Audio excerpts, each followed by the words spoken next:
Hello there, my fellow internet weirdos. It's me, Rag Poppet, and I wanted to have basically kind of discussion about paleo religion. Because in my opinion, this is a very interesting topic. It's one that I've always been interested in. And I thought that I would like to share that. So firstly, just a quick overview of what the Paleolithic actually is. It's basically a time period. It's paleo, which is like stone, and then paleo means old. I'm stupid. And lithic means stone. It's the old Stone Age. So then you have like Mesolithic, Middle Stone Age, Neolithic, New Stone Age. Paleolithic, the dates are kind of unsure, but it goes for like around like 3.3 million years ago, like soft date, to around like 11,000 BC or like 11,000 years ago. And then that's when like Mesolithic starts. Mesolithic, the dates are kind of weird, and then Neolithic is like 10,000, 9,000 years ago. But we're going to be focusing on the Paleolithic. And it's divided into three parts. There's the lower, the middle, and then the upper. And the lower is like really like the first stone tools, like not even humans yet. Even the middle is like mainly Neanderthal. Voice crack. Mainly Neanderthals, not humans. So we're going to be focusing more on the upper Paleolithic because that's when you have like cave paintings and stuff like that. Stuff that actually points to evidence of a sort of paleo religion. So, firstly, I think this is all speculative. Like, we have no idea what these people would have actually believed, how they would have lived. We don't have a time machine. We don't have any of those people today. There's no written records, nothing. So this is all highly theoretical. So you should take everything I'm saying with a grain of salt. I'm not a professional individual or anything like that. I'm just a person who has way too much time on her hands. And is way too passionate about this. But what I use to sort of try and think about how these people would have lived and what they would have believed is by looking at modern indigenous groups. Yes, indigenous, that's the correct term. I'm very specific about that.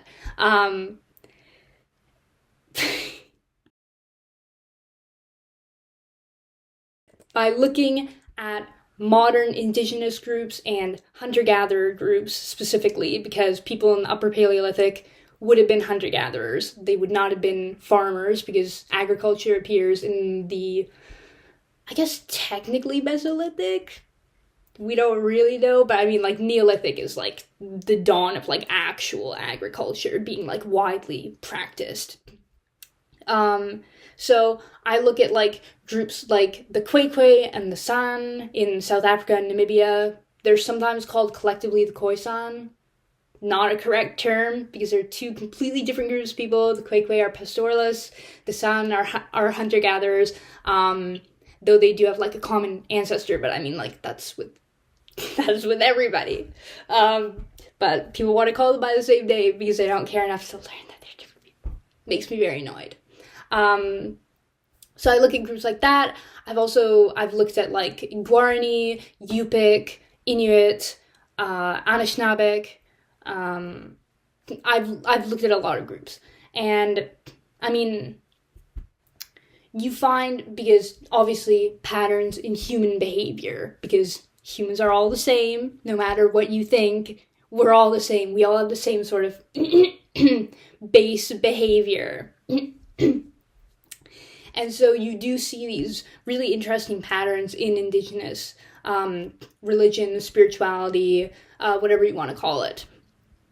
So it's animistic, which is like, that's almost pretty much universal for indigenous beliefs. So animism is basically the belief that all things, even inanimate objects and like more abstract sort of things, have souls, consciousness, things like that. So rocks, stones, storms, the wind, trees, everything like that they all have souls and consciousness is basically that belief. You even have that in like, things like Shinto, so like the Japanese native belief. And like all like Celtic paganism, Norse paganism, all these sorts of old religions all have that. I mean, not all, but like it's almost universal. Another thing is usually shamanism, sometimes called like shamanism or shamanism.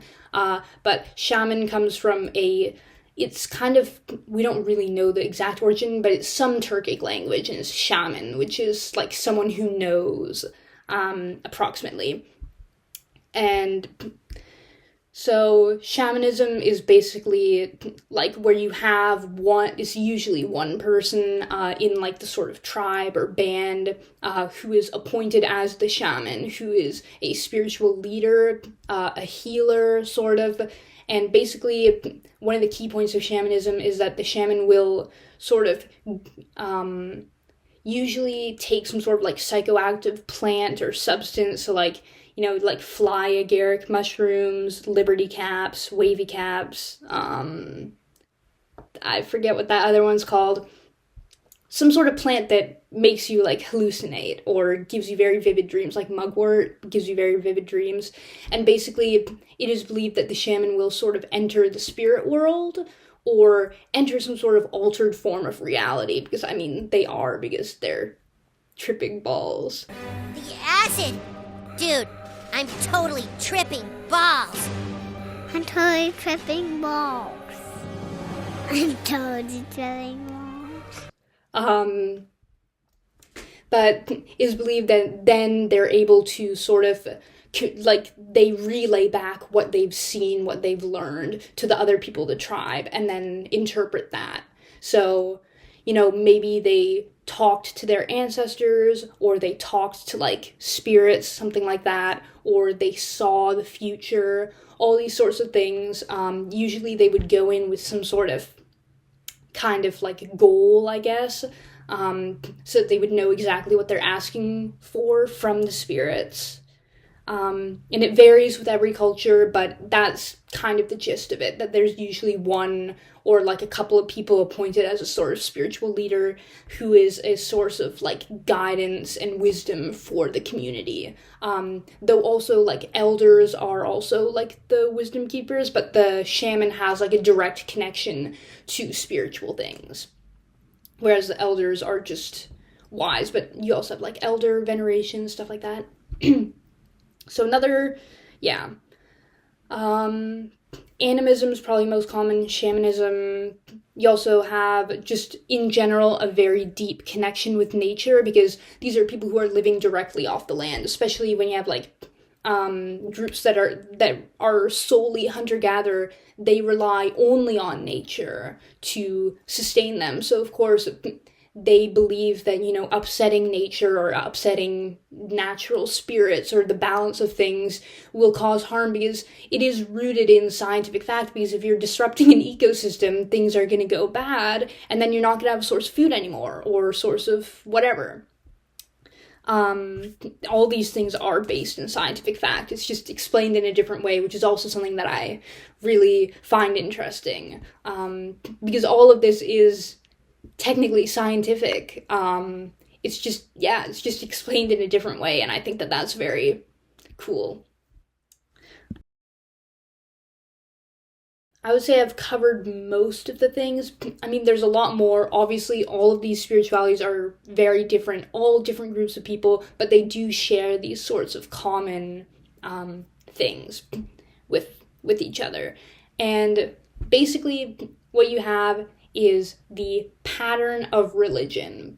So I took a religions course, and it was really interesting to see that actually religion or spirituality has a really like clear pattern over time. So you have the earliest religions, so you have sort of the indigenous spiritualities, then you go into like European paganism, things like that. And as you go forward in time, basically these become less pantheistic, less polytheistic, and then you get to like Abrahamic religions where it's monotheistic, where there's only one God. Pantheistic is where everything is God, or everything is the universe is God. And polytheistic is when there are multiple gods. So something like Hinduism, Shinto, things like that. Pantheism would be more like I believe some of the Australian indigenous religions, don't quote me on that. I believe that a lot of indigenous religions are either polytheistic or pantheistic, because those are sort of the oldest belief systems that we know of. Then you have monotheism, where as you go forward in time, it becomes more hierarchical. So the first ones where it's like either there's only one, like that God is everything, or that like there are multiple gods but they're all kind of equal. Then you go forward in time, then it's like there are multiple gods but like they have different hierarchies of power, because that's also how society like develops, that now there's hierarchies, because in these old indigenous societies, I mean, like, there is kind of a hierarchy, but it's much more loose, and it's, egalitarian, everyone shares everything.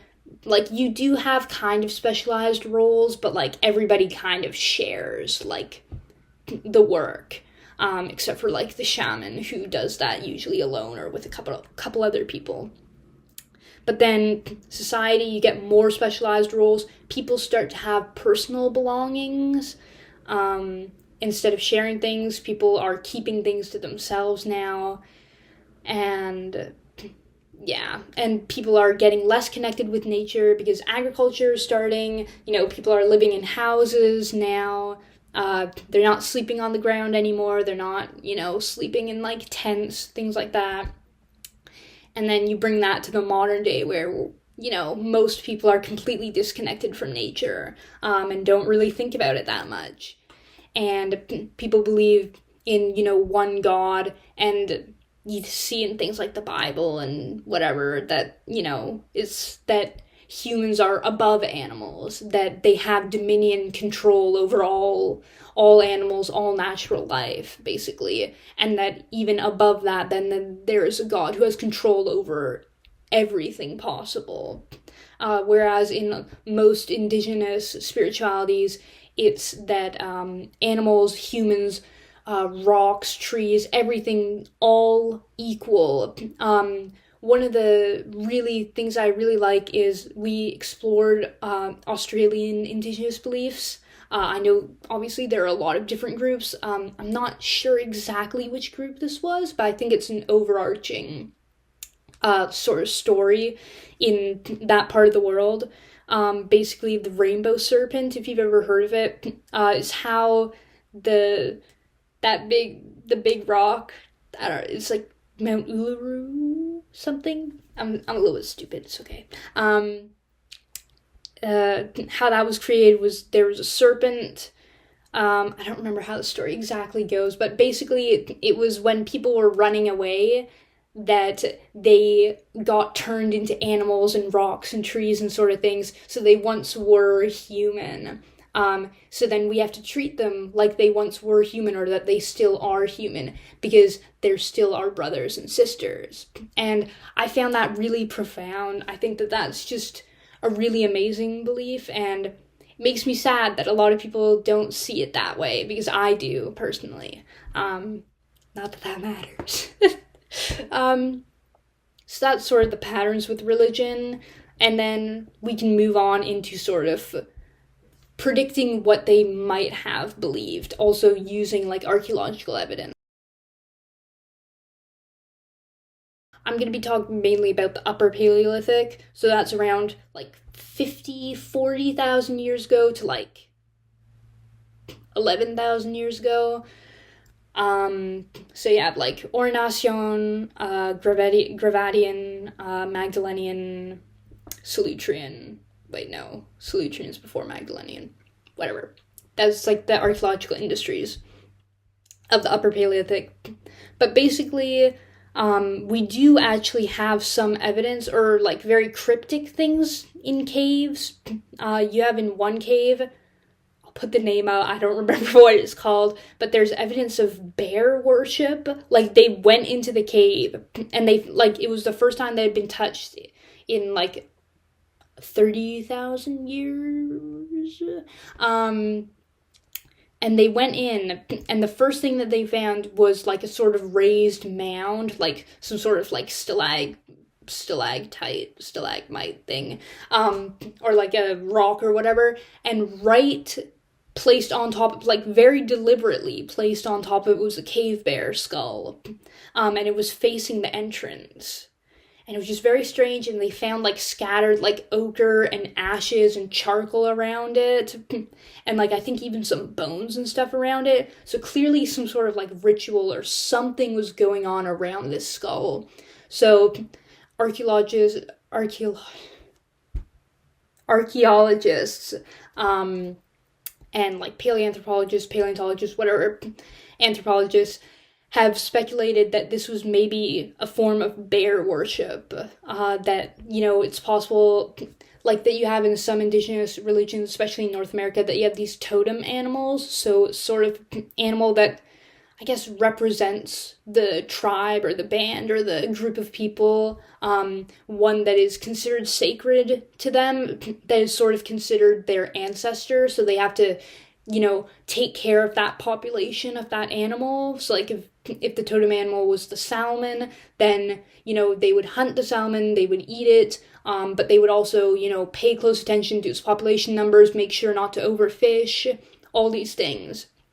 So it's possible that something like that was going on, because again, if we're looking at the patterns of religion, you gotta suspect that the earliest religion would have been the truest form of nature worship, because the earliest religions are the most connected to nature, so the first one would have been the most connected to nature, likely, because these are people who would have been completely relying on nature for everything. Like, one bad storm could mean your entire group of people would get wiped out. Like, so people didn't really want to upset nature, and treated it with respect, because they didn't really want to die, believe it or not. And yeah, that's not the only thing. There's also, when we look at cave paintings, like, everywhere, especially from Upper Paleolithic, that's pretty much the only term you really have. Cave paintings.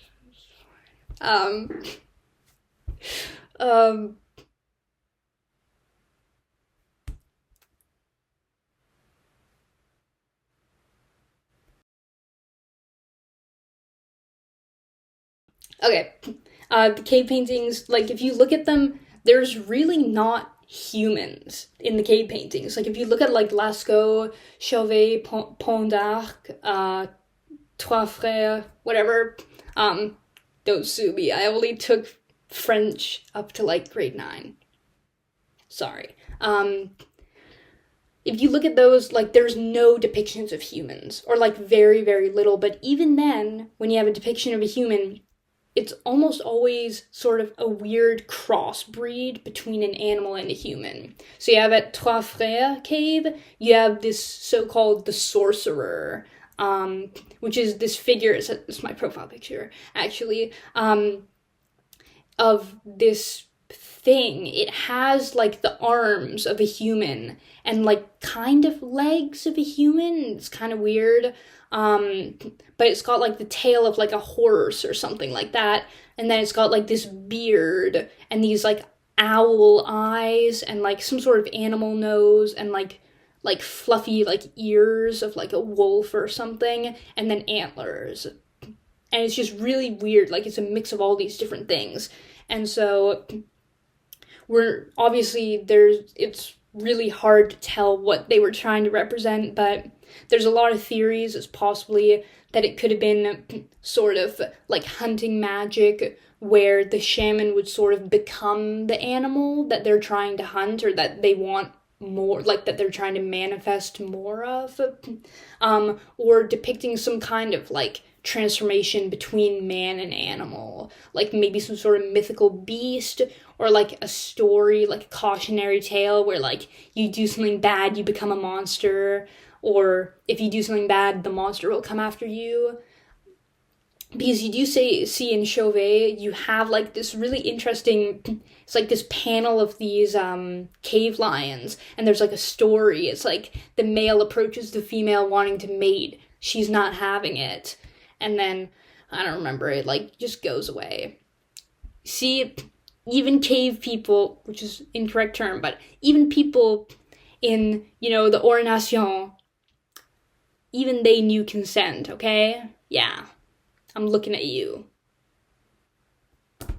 Yeah. So, you have that. You also have, in Chauvet, there's also, like, the lion in the Venus, or the sorcerer in the Venus. It's like a cave lion, but then there's also sort of, like, this weird, it's not really clear what it is. It's like, but it looks like lady parts. And like legs. And then there's a cave lion around it. So, and I mean, obviously, again, so this is also one of the defining things of the Paleolithic are these Venus figurines, which are basically a collection of like hundreds of these small figurines that are all depicting the same thing. A usually faceless or like obscured woman with very exaggerated features. And so there's a lot of theories as what this could have meant, because it's really strange that like they span from like Spain to like Russia and like all between. And the earliest one is like 35,000 years old, and then like the most recent ones are like Neolithic. Like it's just like, how is something so widespread across all of Europe for 40,000 years? It's just really weird that the same motif. And so obviously scientists have suspected that this was probably something spiritual. We'll never really know. Another theory that's also really interesting is that some of these were like self-portraits of women, because like, especially if you look at the Venus of Willendorf, like, the chest is very large, but, like, the feet are tiny. And if you're thinking about it, they didn't have mirrors, they didn't have anything like that. So they would have, like, you have water as a reflection, but it's rippled, and it's not good, and, like, yeah. So unless you're sculpting someone else, it's pretty hard to sculpt, like, a person. Unless you're sculpting someone else, it's hard to sculpt yourself. So they think that it was like someone looking down at their body. That's why the feet are so small, because they're the furthest away, and then the chest is large because it's the closest to the face. And then also like the head is like downturned, especially like Venus of Willendorf is probably the best example of that. But because this is like occurred like 40,000 years, all of Europe, it's also possible that this was like a sort of fertility goddess or like a mother goddess. So either like, a personification of Mother Nature herself, or like of motherhood, like helping mothers get through childbirth, because obviously at that time, it's not an easy thing, it's not a safe thing. A lot of women would have died during childbirth at that time, because like, you just kind of have to squat down and do it, and it's like, childbirth isn't very safe. So, yeah, no medical supplies, no nothing. Just here, eat some mushrooms and herbs, and you'll be fine. So that, or like, yeah, fertility, because obviously that would have also been a very important thing, because fertility is, whether your tribe or your band would survive or not. If you don't have any children to carry on after you, then your group of people is going to die out. So people understood that was a very important thing. But yeah, it's just very strange that you really don't see representations of humans, and like not detailed ones. And like if there is a representation of a human, it's either warped somehow, it's exaggerated, there's no face, or it's an animal's face. It's just very strange that, people didn't want to represent themselves, or they did and it was just lost. I guess we'll never know.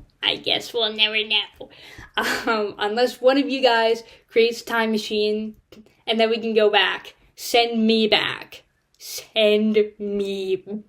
bro. Okay. And so then, I would say that's pretty much all the points that I wanted to make. I mean, there's a lot of stuff that I'm sure I've probably forgotten. Don't kill me. Don't snipe me, please. Okay. Yeah. Thank you. Sorry, I don't have like a good mic or anything. This is my first video. I'm kind of scared.